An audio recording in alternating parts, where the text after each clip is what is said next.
You're listening to the Mental Game Gym podcast, the place where athletes, parents, and coaches build the mental skills that lead to consistent, confident performance. We explore presence, resilience, values, and everything that fuels a stronger mind. Here's your host, mental performance coach Andrew Crome. Let's get started. Hello and welcome back to the Mental Game Gym podcast.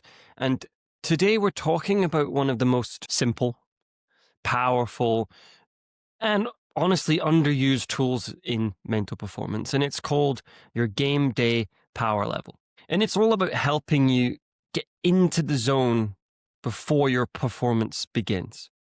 Because let's be honest, some games you feel flat, right? You feel like your legs are heavy, your brain's still in the parking lot or in the car. And then other games, you're so hyped up that you're practically shaking. And then you blow your first shift trying to do too much. And does this sound familiar to you? Because it sounds familiar to me from when I was competing. I was very rarely was I kind of in the middle. I was too low or too high, often too high.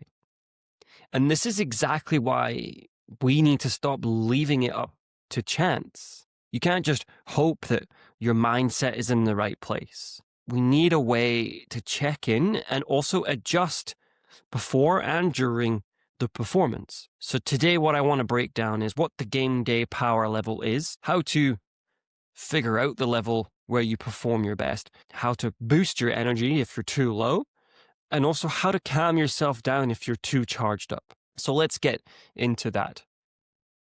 Okay, so here's how it works. Imagine your mind and body have a power meter, just like a video game or even a battery like your phone.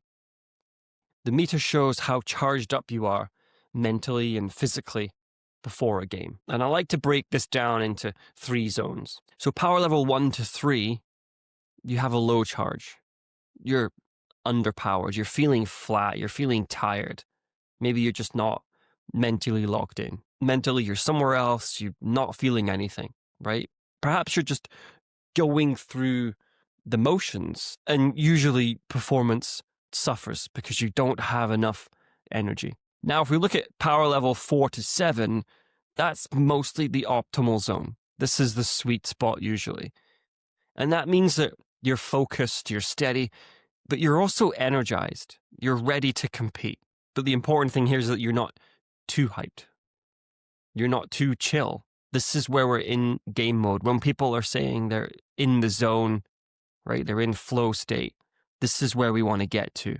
But then we look at power level 8 to 10, and that's the overload. This is where we're overcharged. We feel jittery. We're shaking. We feel tense or anxious.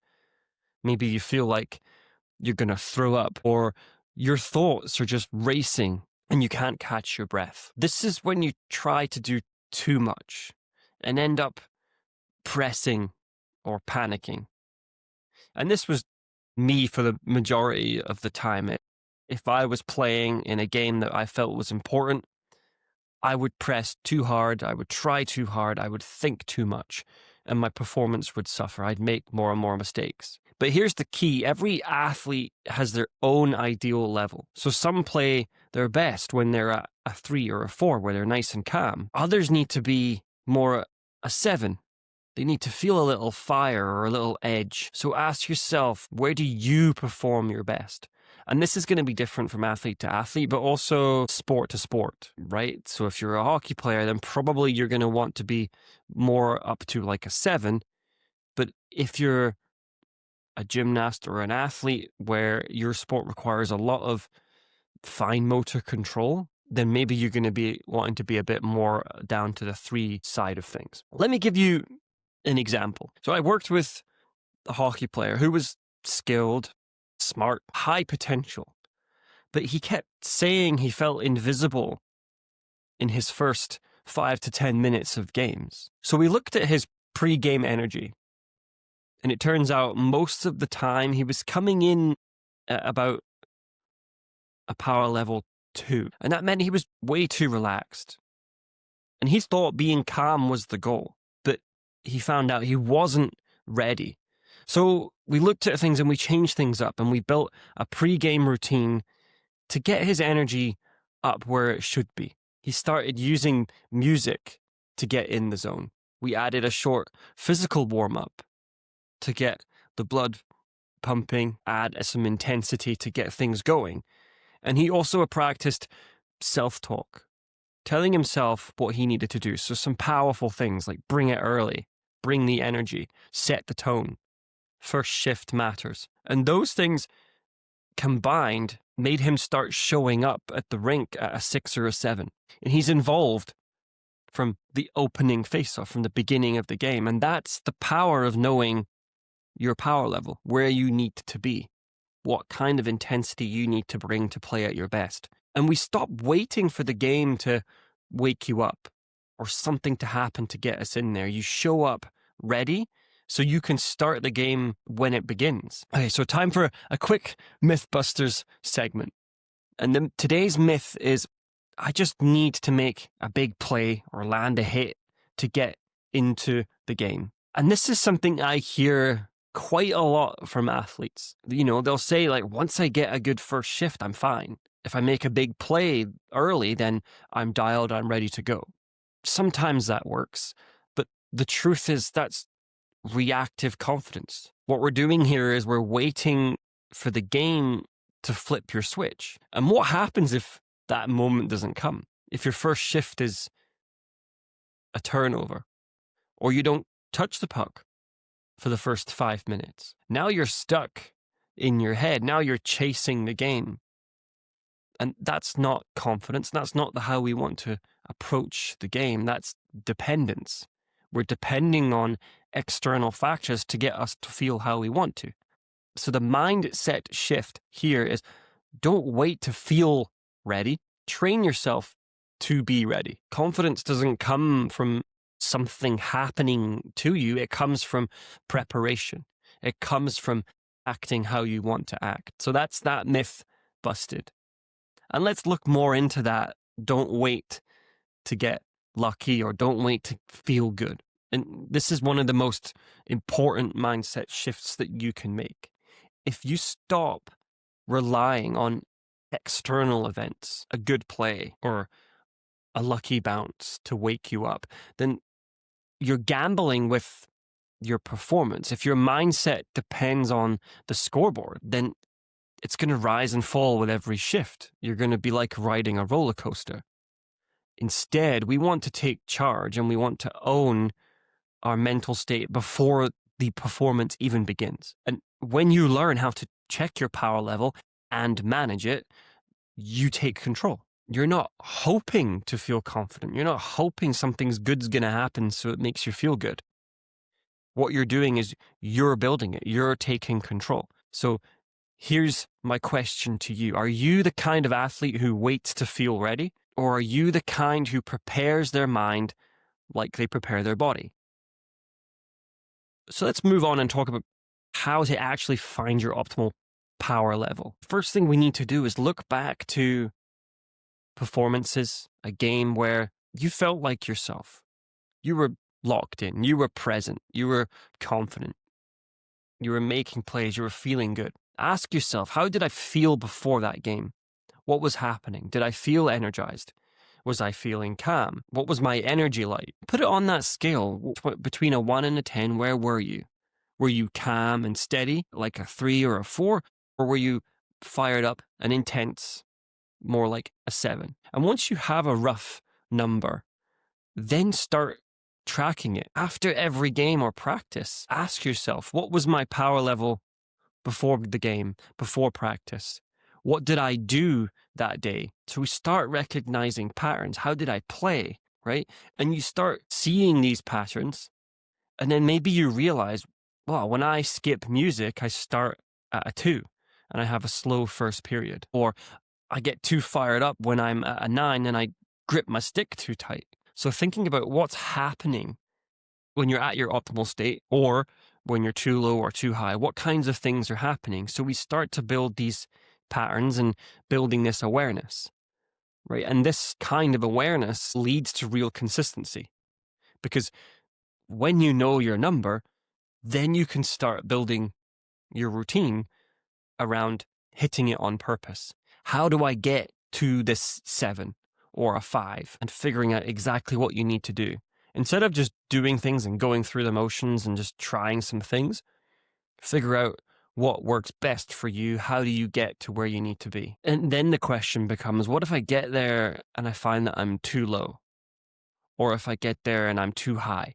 How do we bring ourselves up or bring ourselves down? So let's say you turn up and you're feeling like, oh, you check in with yourself and you're a 2 or a 3. You're too low. So here's some ways that we can boost this charge. We want to get it back up to where it needs to be. Say it's like a 6. Then things like music, right? So having that pregame playlist that hypes you up, gets you in the mood. Having a physical component to your warm-up, right? Quick feet, jump squats, sprints, playing a game with a ball with friends, with teammates. We can also look at self-talk. So something really intentional here where we're giving ourselves instructions. Let's go. Bring the energy. And another thing that works a lot for people is visualizing. Picture yourself winning battles, being aggressive, staying sharp.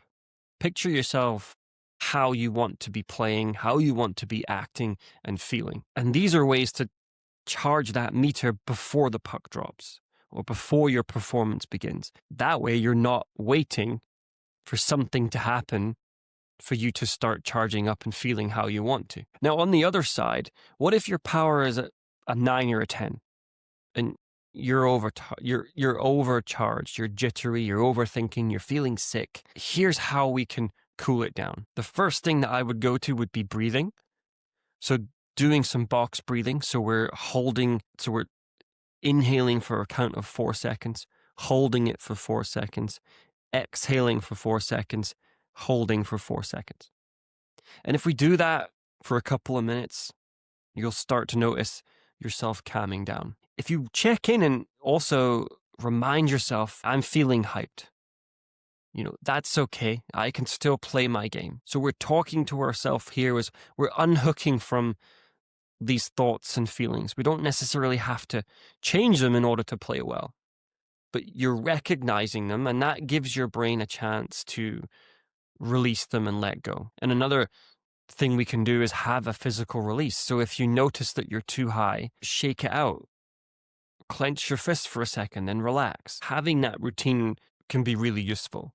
Having something to go to, something physical that you can go to and use. And then also going into the 3 R's, which I've talked about before, we recognize that we're overcharged, we're overhyped, and then release it with a breath and then refocus back onto what you can control. Because in this moment, you're probably overthinking. You're worrying about what might happen in a negative way. So if we focus back on what you can control, right? And remember, you don't need to feel perfect. You just need to feel ready enough to compete. So bring that focus back to those things you can control. Focus on those things. You can also be using calming music here. Sometimes I find if I just talk to somebody about something completely different than the sport and about the upcoming performance, have a laugh with someone, that really helps kind of bring that intensity down. So here is your new pre-game mental routine. I want you to take 10 seconds and ask yourself, what's my game day power level right now? Where am I right now? Then ask, what can I do to boost or manage it? Those 2 questions, that's it. It's simple, it's repeatable, it's powerful. And when you train your power level, you're not guessing anymore, right? You're showing up on purpose. If you recognize I'm too low, then use one of those techniques to bring yourself up. If you're recognizing that you're too high, use one of those techniques like breathing to bring yourself down. Okay, so let's wrap it up here. And I want to finish by telling you that your mindset before a performance is critical. The game doesn't begin when it begins way before that. It starts in your head. Right? So the game day power level is one of the best tools that you can use to manage it. So again, ask yourself, what's your number? Are you showing up the majority of the time with that number? And also, what are you doing to get there consistently? Can you build your game day routine with a view of getting to your ideal number. And if you want help figuring that out, building your routine and performing with confidence, then that's exactly what we do here at the Mental Game Gym. So get in touch with me, DM me on Instagram at the Mental Game Gym, or check out the link in the show notes, and you can contact me through the website, and I can help you show up charged up, focused, ready to compete every time, and take the guesswork out of it all. Okay, so until next time, talk more than you listen, charge your power, and play on purpose. And I'll see you on the next episode.